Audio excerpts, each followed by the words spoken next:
right, who likes to get wasted on fun?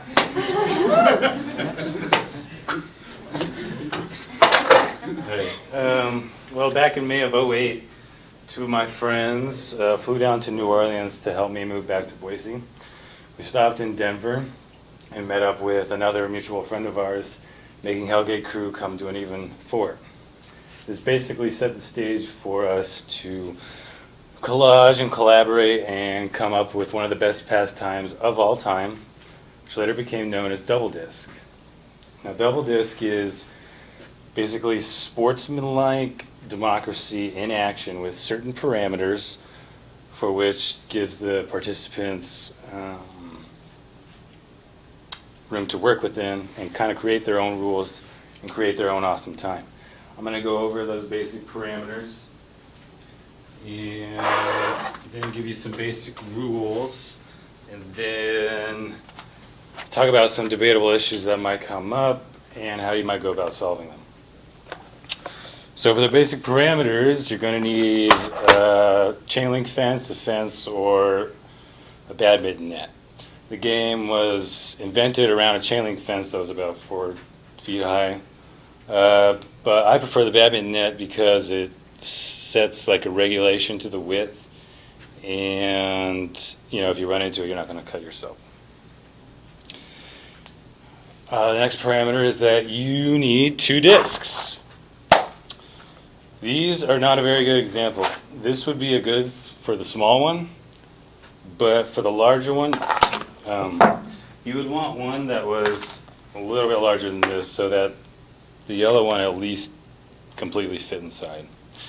Basically, the point of that is that it allows the possibility of them staying together, and you'll see why that's important later. Typically, they want to split.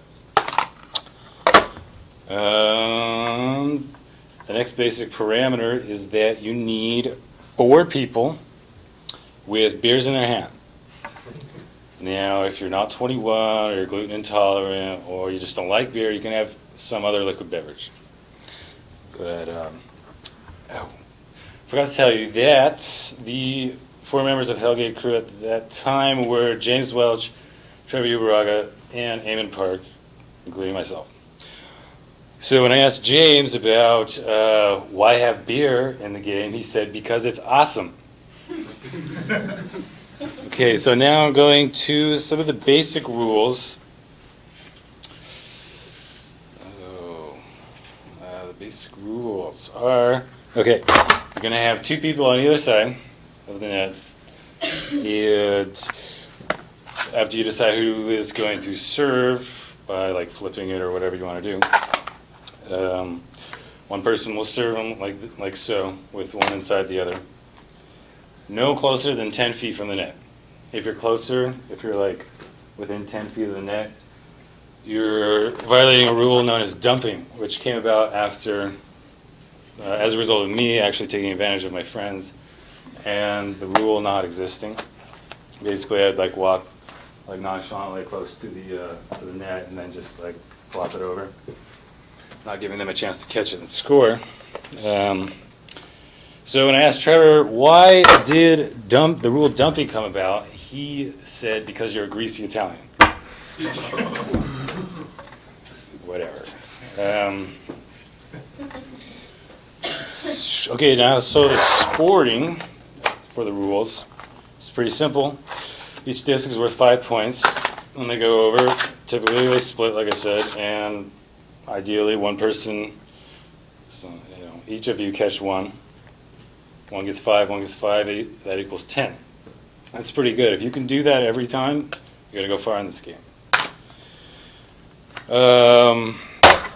Let's see. Okay, if you spill your beer, or spill a drop, 1 drop. That's minus 5 points. So if you catch it and you spill, you gain 5, you lost 5, you're even. You're okay. But if you go for it and you miss it and you spill, you lose 5 points, which is not so good. So now we come to double disc. What is a double disc? Well, if one person catches both, you get 5 and 5 is 10. Doubled is 20 points. Now, games typically go to 100, so that's a fifth of the whole game right there. It's pretty important, pretty big time stuff. Okay, let's see. So we've covered that. Scoring. I feel like I'm forgetting something.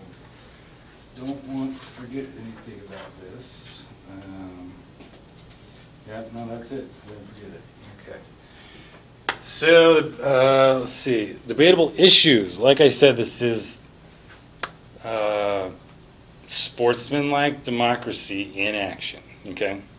So, if there's ever any question about what should we do, there's no rule. Yes? Do you just spill the beer or do you drink it too? Oh, you're supposed to be drinking it. Okay. Yes. But if you spill it, that's bad. Okay. Does your beer have to be a certain level? Like, because if you spill it, it'd be harder to spill it. It is frowned upon. Like one technique that was used was, just to leave like one drink left and play like that because you have a less chance of spilling. It's frowned upon and encouraged to like have a full beer, like. It's awesome. Because it's awesome. Yes, and it's fun. Okay, so getting back to if any questions ever come up that you're not sure about how it should go, you guys just, put it to a vote in the majority rules. So it's pretty simple. One example would be, like I said, that there's a regulated width by the net if you're using that, which is good, but there's no real regulated length, and it all depends on the setting. Like if it's in a yard with bushes 30 feet behind you, then obviously that's going to be the regulated length. You just pretty much use just good discretion, reason, whatnot. Okay, also, one last thing about debatable issues is that there's style points. Now, this all depends, this is all relative and depends on people's ability. If you're a ultimate Frisbee aficionado, then you're going to have to do something pretty awesome to get style points. If you play Frisbee once a year, you could drop to a knee and catch it, and that would be considered style points. Those are worth 5 points. And how you would get those would be asking everybody, hey, should I get style points for that? That was pretty awesome, right? And they'll put it to a vote, and get it? Yes. So, the most points that you can get on one toss or turn is a double disc, which is 20 plus style, 25 points. That's a quarter of the game, making that extremely huge. It's big time. Okay, so I asked Aiden what he would suggest for if any debatable issues come up. What should I tell you guys? He said that logic and morality are key signposts to finding the answer to your question. So, with that in mind, and remembering that it's sportsmanlike democracy in action, and to collaborate and collage, if you do all this, you're gonna love the game. You're gonna love your friends, and most importantly, you're gonna love yourselves. And beer. And